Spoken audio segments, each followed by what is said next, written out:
माने गोर बड़ तो धावा परबो हमरा गाल आ जात तो गई है कि हुपी वाला बात मेरी रूपा नहीं रहेगी तो मुझे मजा नहीं आएगा। वो तो ये तो बानर खोल भी एंगा बाबा लोला कुछ नहीं है रूपा जी। लेकिन हम दारू पर जो पिछला बार कहल रही तरले वही कहत नहीं का कहले हतना फरमाइश आइल बा कि भाई एगो गाना दू गाना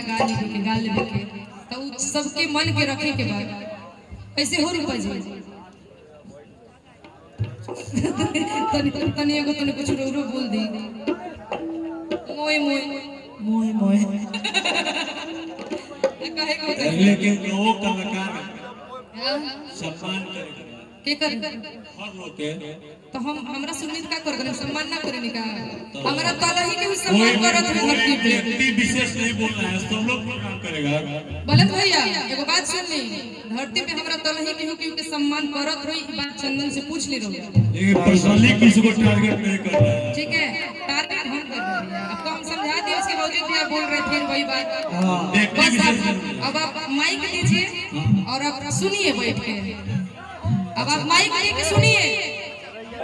बलवंत भैया बैठिए जा बैठिए सभी के बैठिए जा बैठिए अरुणा सब बुलाइया से आइल बानी थकाई गाओ बाबू रूपा जी के बाबू गाओ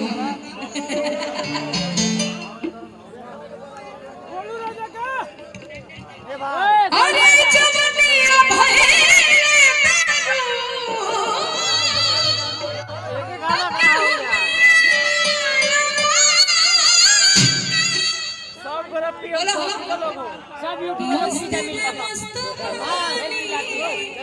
कि मस्त पानी में जवानी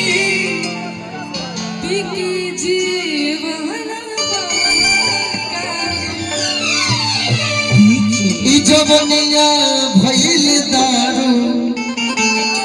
अरे केहू पिए वाला बा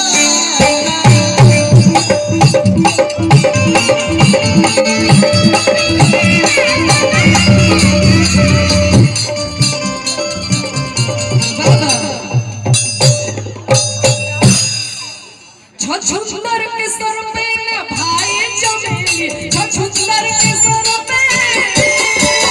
छछुंदर के सर पे न भाई चमेली राजा को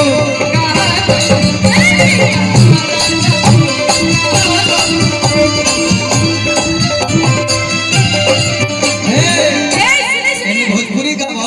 एक सेकंड मैं शक्कर की बोरी ये है गुड़ की भेली रूपा जी बोल रही है मैं शक्कर की बोरी ये है गुड़ की भेली कहा राजा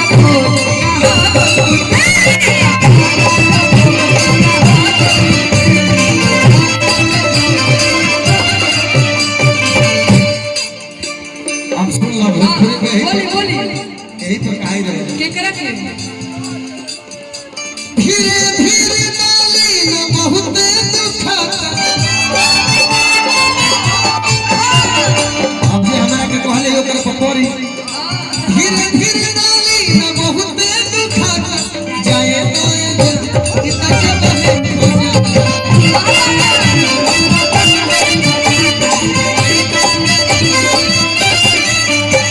हमने के कौन हार के बेइज्जत न कर ले लेकिन गीत संगीत में थोड़ा सा लोग झुक होला दे टेंशन देखे लगे जैसे कि हम तारा खातिर हम गावल चाहते हैं अरे दीपिका न कवनो तू अरे हो गो निहार हो आगावे के बहाना कई 70 गो भतार हो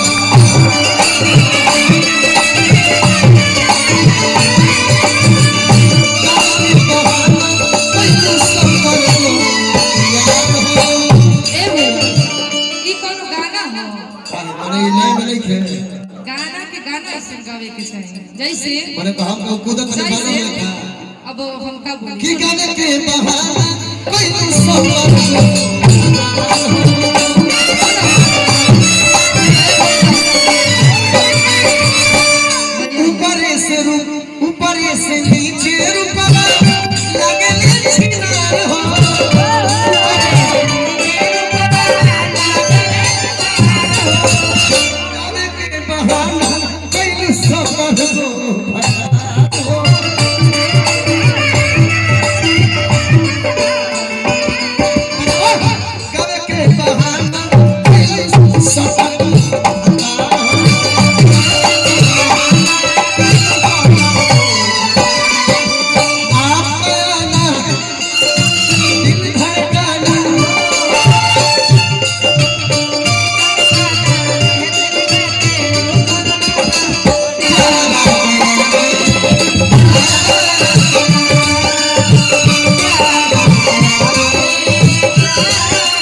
बार बार अखाड़ा में उतर के हम खाली ठोके